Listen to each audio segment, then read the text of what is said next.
Here's a fun question to ask yourself. Would you rather be given $1 million or would you rather have one idea that's worth $1 million? I love asking this question. So this is the key question for entrepreneurs, as far as I'm concerned, is because when we think about it, if we are really committed to creating time freedom, and part of time freedom is obviously financial freedom, then we'll understand that $1 million one time we can go through that pretty fast. That's temporary. That's temporary money. But one idea that's worth $1 million can make us money over and over again. I remember the first time that I started thinking about this, I heard another coach ask the question, would you rather have $1 million or would you rather learn how to make $1 million? Y'all, that question changed my life. And that started me on the realization that asking better questions is the key to a better life, because she asked questions that I had never considered asking myself. And when I learned the skill of asking a better question, then I learned the skill of transforming in my life day by day, how to get, honestly, the secret to getting unstuck is to ask a better question. Now, none of that is what this video is about. This video is about how to have the courage to choose one great idea as an entrepreneur over taking the fast grab $1 million. And so I want to show you why the one idea can help you maybe build to the $1 million bankroll even faster than getting in a hurry to get the $1 million or to have the $1 million. But first of all, let me just say this. I use the $1 million purposefully. Some people might think that it sounds gimmicky to use that as a YouTube thumbnail, but here's the deal. This is what I realized in my coaching business. I could either learn how to solve $1 million questions in my life and in my future clients' lives, or I could be satisfied with solving $10 questions in my life and my clients' lives. Before I was a coach, I was quite satisfied with solving $10 questions in my life, and I learned a lot from that. But I also learned that $10 doesn't get you very far down the road. So I spent the first 20 years of adulthood trying to learn how to be more frugal, thinking that frugality was the key to financial freedom. And that's ridiculous. Frugality can only take you so far. You've got to learn how to make more money. I devoted myself to learning valuable skills in my life. And when I realized, wait, I can learn how to solve $10 problems or I can learn how to solve $1 million problems, I realized very quickly that if I'm going to learn anyway, might as well learn how to solve the big ones. That's going to be more challenging. That's going to teach me more wisdom. That's going to give me greater influence. It sounds more exciting. Maybe some of you are listening and thinking, what if I don't have $1 million idea? And I am going to show you how everybody has $1 million idea. It's just a matter of implementing it. By the end of this live, you will know the maintainable path to success and that you will be thoroughly grounded in the belief that you do have $1 million idea and that you will be excited about doing what it takes to plant the seeds and to bring that money into fruition. So I'm going to talk about in this video how to focus on the idea rather than the money in order to create the money.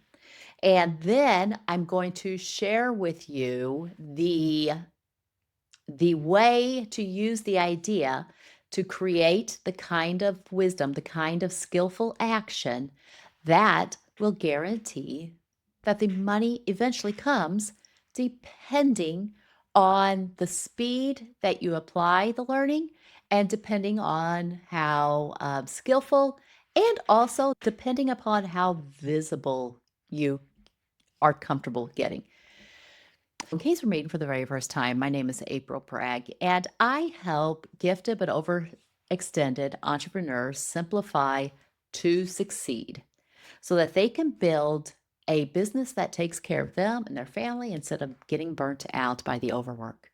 And so listen for your aha moment in this and share it in the comments. It'll anchor that thought in with you so it doesn't feel like you're just consuming stuff over and over again, but that you took the time to make this video, the time that you listen to it, valuable to you and also valuable to others.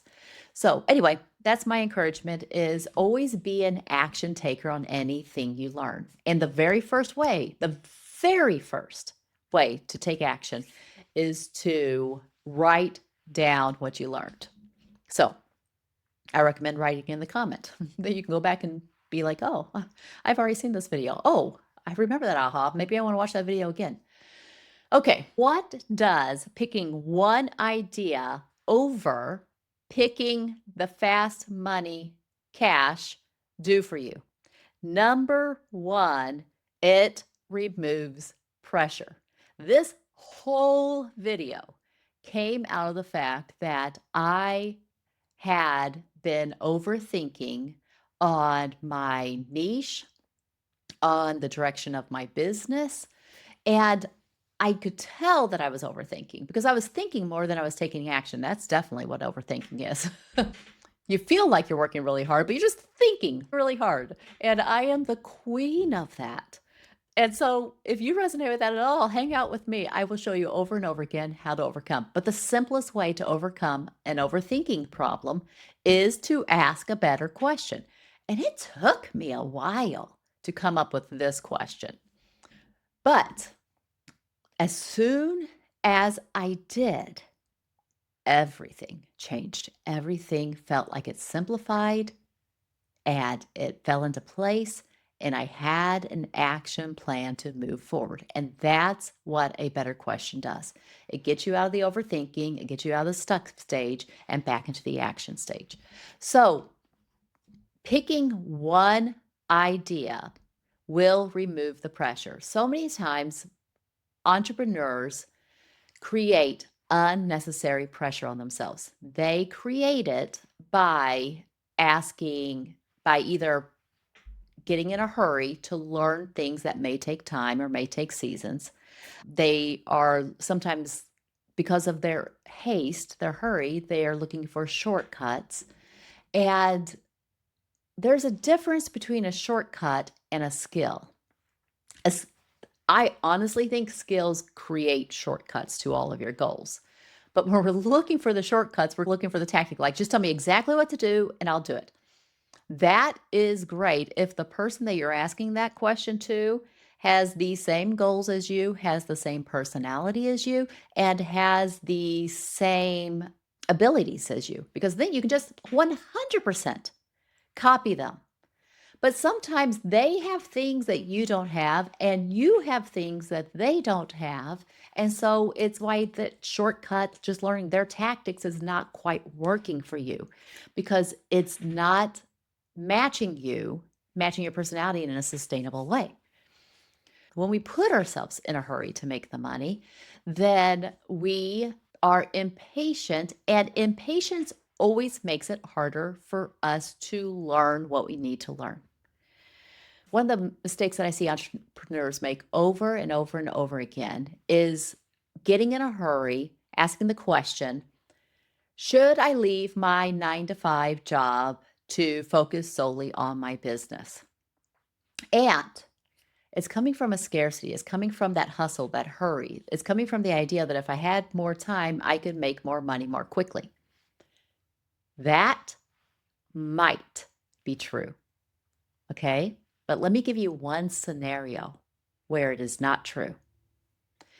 If you haven't learned how to sell yet, as in if, and If you haven't learned how to talk to a person, reveal in them the need, and gently or persuade them that your solution is the exact perfect solution to their need, if you're uncomfortable with that, if you haven't learned how to do that, if you are still awkward at that, then quitting your job is going to create an income gap in your life that is going to create pressure. Now, everybody thinks, well, if I had the pressure, then I will make sure that I work harder and get to my goal faster. That's not always true. Sometimes the pressure crushes us. Sometimes it's too much pressure. Sometimes we have too many things to learn. And yet, making $1 million doesn't take full time and attention. There are multiple cases of people making $1 million just with 10 hours a week to devote to that, or making $1 million in a day because they have the skills. They know exactly what it takes. They have this income, and then they're creating this income on top of it. So maybe you don't need to quit your 9 to 5 job to work on your business and making $1 million. Maybe you just need to create margin, as in, what if I could make $1 million with one good idea and 10 hours a week? Then we don't need to ask the question at all of, should I quit my business? It's just, it'll, that answer will reveal itself, as in, obviously you should quit your business when it gets in the way of you making more money than your business would make. That's when you quit your job, is when it gets in the way of you making more money. So that's my advice. Take it for what it's worth.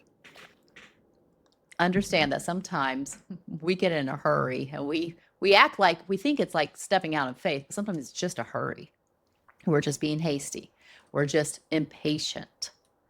So, okay, so number one, if you will concentrate on picking one idea that's worth $1 million, and I'm going to show you how to do that in just a second, then you can let go of the pressure, the hurry. Number two, why I encourage you to pick one idea, is it creates the playground. I'm saying one idea on purpose because the second problem that I've seen in entrepreneurs is that they're brilliant. You're probably brilliant. You actually probably have more than $1 million idea. And you're wondering, which one's the best one? Which one's the best one? That's overthinking it too. How do I know? I've done it over and over and over again. It is not fun. How do we get out of that trap of overthinking which one's the best idea? You just ask a different question. You ask, which idea could I make $1 million with? Is this a $1 million idea? Now, how do you know $1 million idea? Well, ask yourself this. This idea that I have for making money, would 1 million people be interested in buying it for $1? Or would 1,000 people be interested in buying it for $1,000? Or would one person be willing to buy it for $1 million? If any of those things are true, that's $1 million idea. If there are 1 million people out there that would value the help that you're offering for $1, and it makes sense, obviously, to offer it for $1, or if there's 1,000 people that would pay you $1,000, or if there's one person that would pay you $1 million, that is the definition of $1 million idea. Now that you have identified, and when you ask this question, you'll realize, actually, I've probably had way more than just $1 million idea in my life. I've had multiple. And that's where it's important to just pick one. I am not saying you're marrying this idea. I'm saying you're dating this idea so that you can use it as your playground to learn all of the skills that it actually takes to make $1 million. That's what I'm doing. That's what I've been in the midst of. That's what my husband is doing. And we've done this with multiple businesses and we've learned, you guys, I'm going to tell you a crazy story. So my husband spent 15 years building his business up to a point. And then he sold it all out, cashed it out, and then spent 2 years gaining more skills while we were in Tampa, Florida. And then we came back to the Midwest and he, like literally in 1 year, regained all the ground that took him 15 years to gain before. That is the power of skill development and wisdom. So that's why I say stop focusing on the money, which is creating the pressure, and start focusing on developing the skills you need through one good enough idea. So that's why I like the concept of calling it dating a good idea. As in, any idea that has the potential is worthy of going on the dates and learning, you know, the other skills that you need. And so I'm not saying, again, I'm not saying this is a forever covenantal commitment like marriage.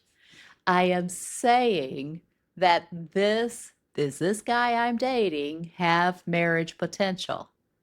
If it's $1 million idea, then it does. Now we need to move on to the other things of getting to know each other and going deeper. All right. So you're picking $1 million idea removes the pressure. So we're not focused on $1 million. We're just focused on developing your $1 million idea.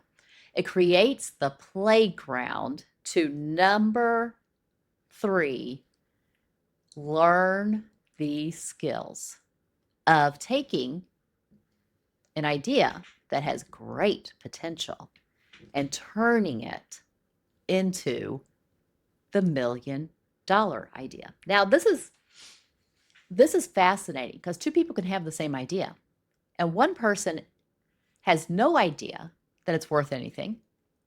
Another person can implement it all the way through, can make millions of dollars off of it. What are the skills that it takes to take a good idea to a great idea? There are 5 of them. There are 5 areas that we're going to have to become skillful in to be able to repeatedly take any good idea to $1 million idea. By the way, thinking of it this way is going to give you so much more freedom because you're going to not feel so lost in your business. Every single business that is not growing in the way that they desire just has skill gaps in one or more areas. I already told you one of them, and that's selling. Like, seriously, do not quit your 9 to 5 job if you do not know how to make a sale, okay? Because selling is literally, it's some people are natural salesmen. Some people have no issues about this at all whatsoever. And some people do, and they're not aware that they have it.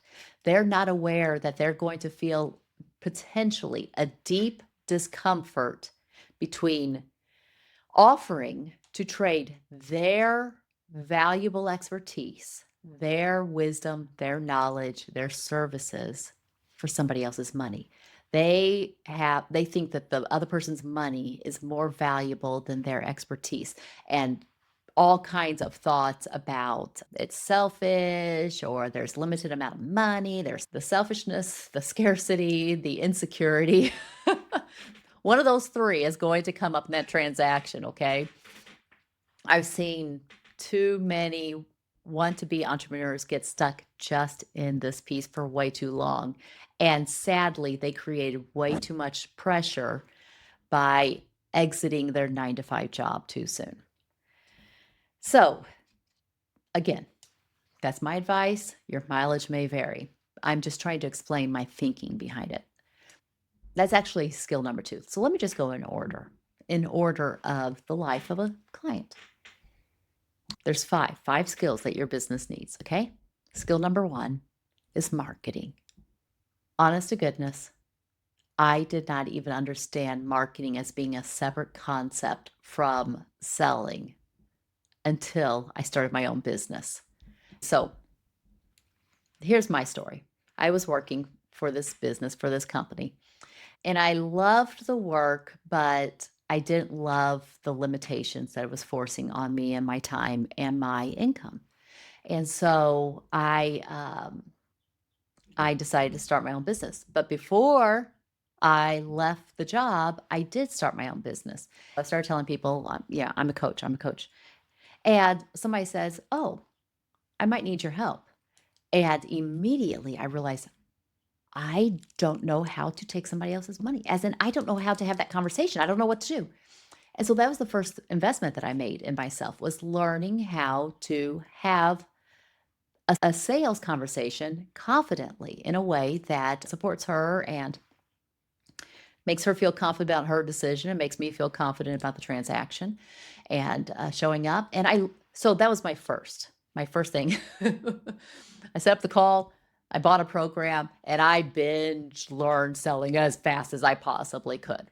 Made a sale, then made a second sale, then made a third sale. Then around the fourth or fifth sale, it became impossible to keep on doing it with my business because there was no time flexibility in my old business, and I had asked for it, and they were not willing to work with me in the schedule, and so I decided, "Okay, now I'll choose to keep on working in my business than to keep on going down this pathway." And that's when I discovered the very first skill that would have been really useful to have developed some more skills in, and that's marketing, as in meeting more people. So my first 5 clients were very, very organic, but then honest to goodness, the minute I stepped out on my own, like the same month, COVID happened. And it's like, oh, talking to people face to face is not going to be working anymore. What do I do now? And that's when I discovered marketing, and specifically online marketing. But marketing doesn't have to be just online, it can be in person.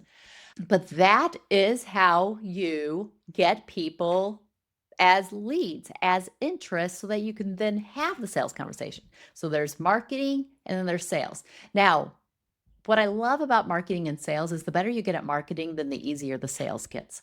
In fact, Jesus was so good at this that it just rolled one right into the other. If you'll pay attention to Jesus and think he was probably the world's greatest marketing expert and the world's greatest sales expert, his marketing was so great that his sales was very, very short. So the better you get at marketing, the easier sales gets. Okay, then the third skill that you as a business owner, entrepreneur needs to have is deliverability on your product, because this decides whether or not your clients are happy to refer you or they are disgruntled and they're asking for refunds. So, deliverability. My husband is so good at deliverability, about communicating how long the job is going to take and about making it just as pleasant of a process. In fact, I was at church yesterday, and one of the men came up to me and said, when your husband redid our bathroom, he said, all I could think of afterwards was, why did we wait so long? That's good deliverability. It's not about the money that they spent. It's about, why did we put ourselves through the inconvenience of not having your product or service yet? And so when you have that, then you know you've got your deliverability dialed in. When your clients are like, oh, I wish I would have worked with you sooner. That means it's gold, okay? So that's area number 3. Area number 4 that every business owner needs to develop is this: money management. And you might already have some money management skills that you're bringing in. Entrepreneurship always requires that you build a few more because, there's the whole tax question, and there's just so much to go into. I'm not going to go into it. Just understand that money management, you can make the most money in the world, but if you don't know how to manage the money, you're still going to be broke on the other side. And so you're still not creating the freedom that you're wanting or the impact. So money management is skill number 4. And then number 5 is team building, team management, and that's scaling. I consider even the online tools that I use as part of my team. I consider software to be a big chunk of my team. So my team is technical skills, a lot of technical skills. There might come a day when I hand some of those technical skills over to an actual team member. That day is not today. My invoicing software or my video software or YouTube or what else? Oh, AI. AI is a fabulous team slash tech member. In fact, me using AI might have been what clued me into that I think about learning tech skills as team building skills. As every tech skill that I learned how to do easier and faster, then it feels like I've added a new tool to my team. Those are the 5 categories. Now, when you think about it that way, do you see how you don't have to have the world's greatest idea? It's not like you're going to only have one idea in your life that's worth $1,000,000. But take the first good enough idea to learn the art of marketing and the art of selling and the art of deliverability and the skill of managing your money and the team management skills, the tech skills that you need. One idea is all you need to learn the 5 pieces that will create the wisdom. So, one idea, learn the 5 skills, gain the wisdom, and then the wisdom makes you wealthy over and over and over again. So that's why, just a full circle here. As an entrepreneur, if somebody looked at you and said, would you rather have $1,000,000 right now land into your bank account, or would you rather have one idea that is potentially worth $1,000,000? Wisdom would pick the idea because $1,000,000 can disappear overnight. But $1,000,000 idea and the skills that come with it can create your wealth over and over again.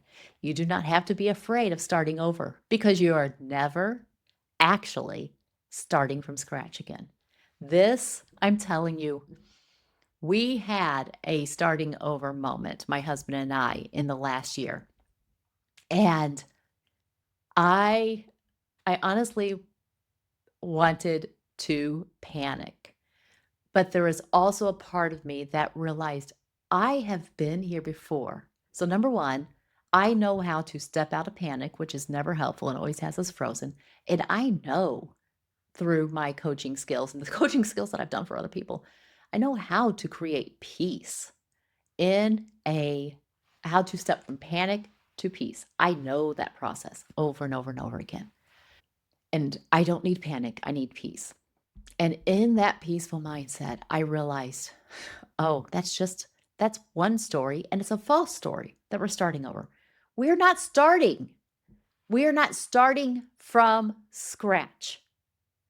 We are starting from a lifetime of wisdom. And all my life, I have been watching and learning and really anchoring in that truly wisdom is worth more than wealth because wisdom knows how to create wealth. And let's just lay the money aside for a second. Wisdom will never trade anything that's more meaningful than money for just money. I think a lot of people are afraid of that. Maybe I'll get caught up in the money and I'll let go of what truly matters. Not when you're wise, not when you value wisdom. Because when you value wisdom, you know what matters most. And then you know how to hold on to those things, how to give those the time and attention, the nurturing they need to stay healthy. And you can then give all the other time and attention to rebuilding the money. It's just, honest to goodness, my favorite thing is when I learn to say and learn to believe it really is just money. Money's not what matters most. Now, lack of money can feel like it matters the most, but when you know the skills to build the money back up again, it removes a layer of uncertainty in your life that you may not have even realized was there. So, that's my encouragement. Instead of thinking about the $1,000,000, focus on your $1,000,000 idea. Learn the 5 skills to building a successful $1,000,000 business and enjoy the time freedom and the financial freedom that can create in your life. This is available to anybody who's willing to do the work for it, anybody who's willing to learn. All those 5 things that I taught you, that's learnable for anybody.